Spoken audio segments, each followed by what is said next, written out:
160 million years ago, the first birds appeared on our planet.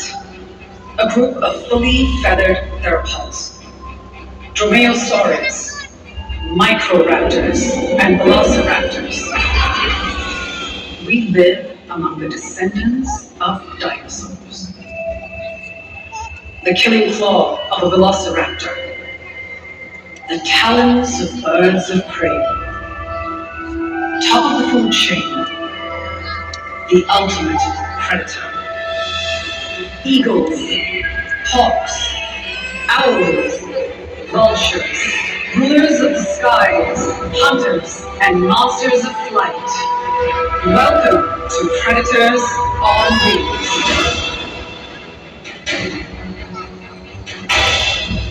Hello everyone, and a very good afternoon to you ladies and gentlemen, boys and girls. Now how's everyone feeling today? Feeling good?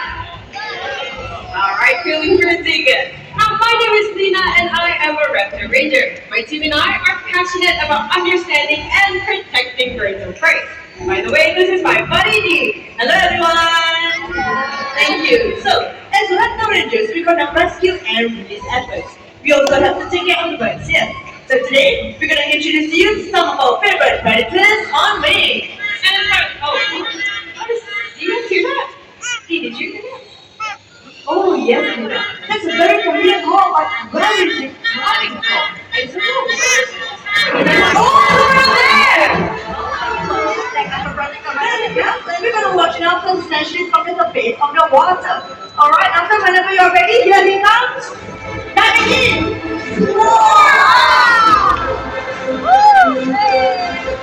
I know that's pretty quick, and some of you might not have caught that, but don't worry, just take a look at the screen. We have a close-up. And Lena, that is why the white-bellied seagull is one of my favorite raptors to spot in Singapore. But that's not the only bird of prey you can spot in Singapore. There's also the Brahminy kite. So let's say hello to Rado! Alright everyone, take a look at this. Wow! Now Brahminy kites, they're agile and maneuverable in flight, allowing them to catch prey in mid-air. So we're gonna do that one more time. Keep your eyes on him. Here he comes. Wow! Now they're also medium-sized raptors, but don't let their size fool you, because they can steal a prey from a bird as big as Nelson, the white-bellied seagull. And when you're walking around our parks in Mandai, do remember to look up, because you might see some wild white-bellied seagulls or even some Brahminy kites flying around. And this is how they look like flying high up in the sky. On the left is the white-bellied seagull, and on the right, the Brahminy kite. Well, it's easy to spot the differences between these two birds. First will be their obvious size difference, followed by their coloration, and last but not least, the shape of their wings. For the white-bellied seagull, they have a V-shaped wing and a wedge-shaped tail. And as for the Brahminy kites, they have M-shaped wings and a U-shaped tail. They're also much more brownish in color. Ladies and gentlemen, each year, 2 million raptors migrate during their winter from their breeding grounds in Europe and Asia, traveling to as far as Africa. It is a perilous journey, and thousands never make it to their destination. The Rangers, shine me around, who will be showcasing our right up there. And that is Nazi. And in a while, Nazi will be joining us here on stage. But for this part, I'll need every one of you to please remain seated. I repeat, for this part, I'll need every one of you to please remain seated and be as quiet as possible, as you are about to experience the owl's unique ability of a silent life. Look up there.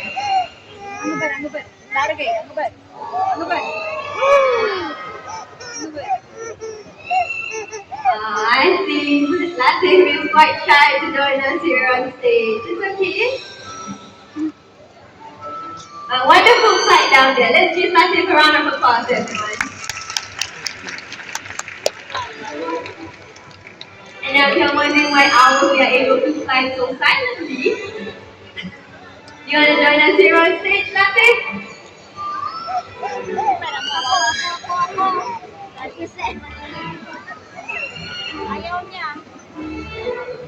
Kanino? Sige, don't be shy. Yes, and if you're wondering why owls are able to fly so silently, it's because they have soft edges at their tip of the feathers, which also as a result and no noise. Now that makes their flight as quiet as a whisper. They also have incredible eyesight and binocular vision just like us. Now speaking about the owl's eyes, the color of their eyes tells us when they tend to hunt.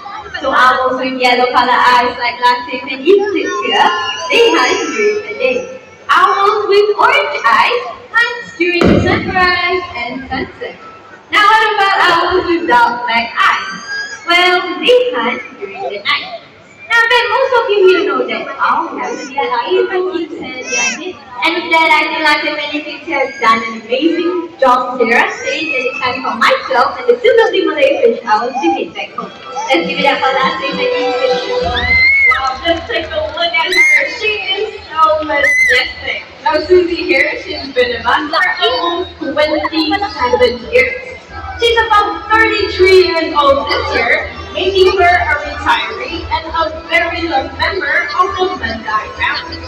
Well, and do not like this one, animals live a lot longer than they do in wild. So that means they would have to retire after working for so many years.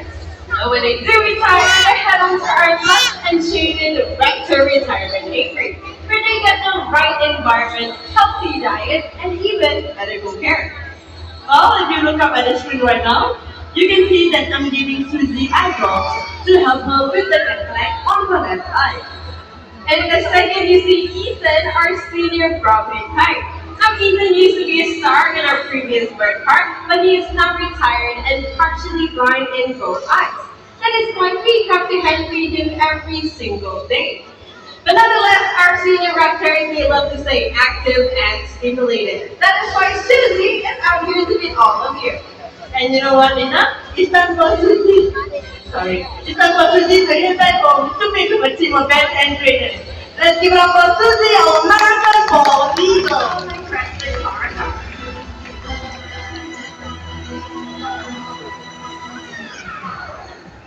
Well, this is an unusual bird of prey.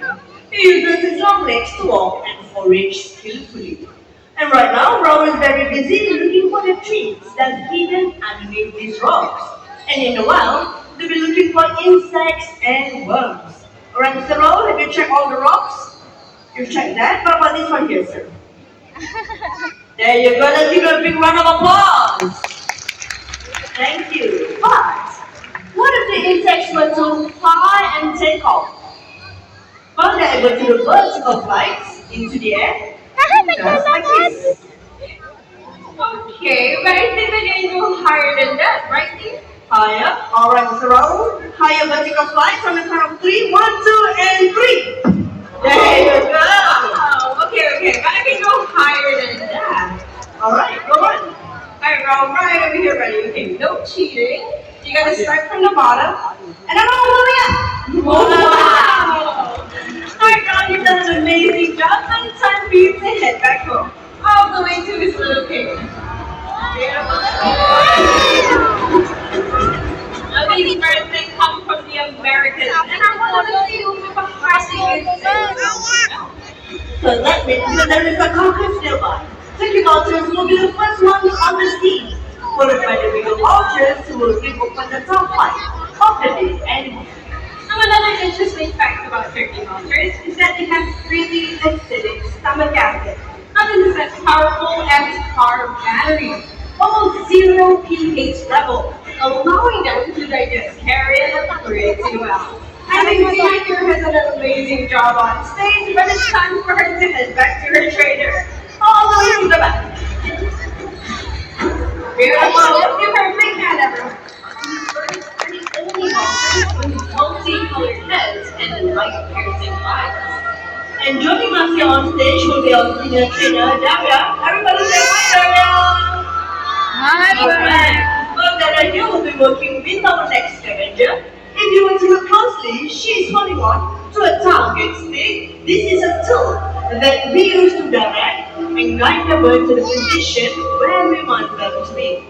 And it looks like our trainer is sort of set ready, you know? So with that, let's welcome our magnificent King Vulture Gonzalez.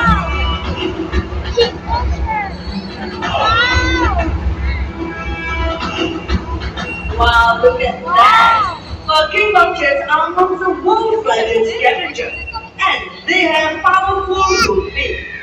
Smaller vultures will make way for the king when he descends. Well, that's because king vultures are able to get to parts of the carcass which other vultures cannot. But they don't just intimidate the smaller vultures, right, Dee? Oh, that's right, Eva. King vultures are among the most aggressive of their kind. And up close, you can hear them hiss as they approach. So that is why we're letting our senior trainer to work very closely with Gonzalez. And it looks like our king is slowly heading back to his kingdom, so everyone let's give him a big royal send-off. The vultures are social species, and there is a decade in a Dutch vulture.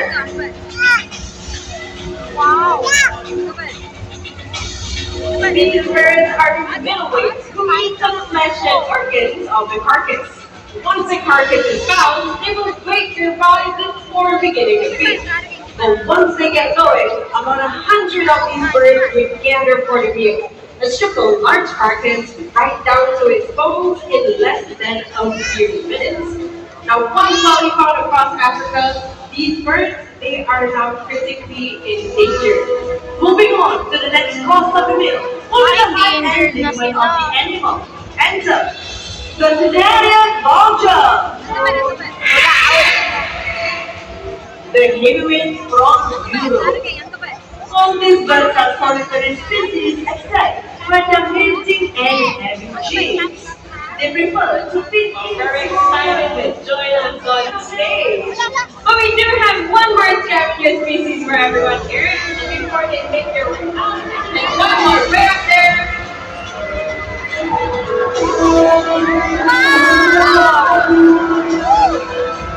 Everyone, these are lovely ladies, the marabou stars. If you take a very close look at them, they have a dagger-like beak and a stern old man face. Although they are not vultures, they coexist and join them in a big feast.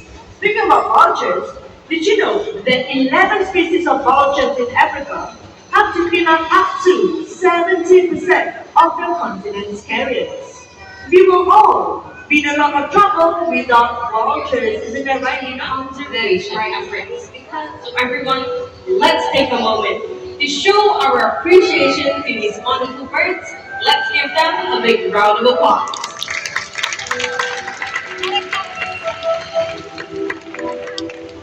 Well, today we have got raptors and scavengers.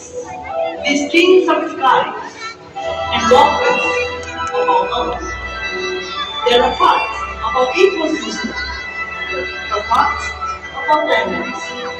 And if we were to lose them, we will be losing a part of our planet. And with that said, let us all learn to live in harmony with all. Predators on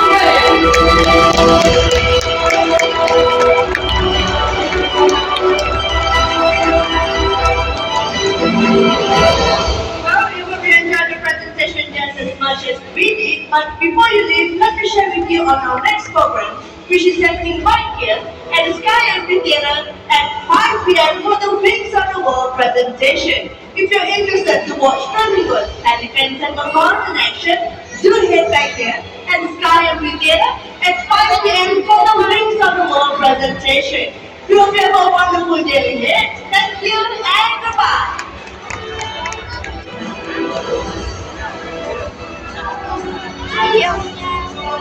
You guys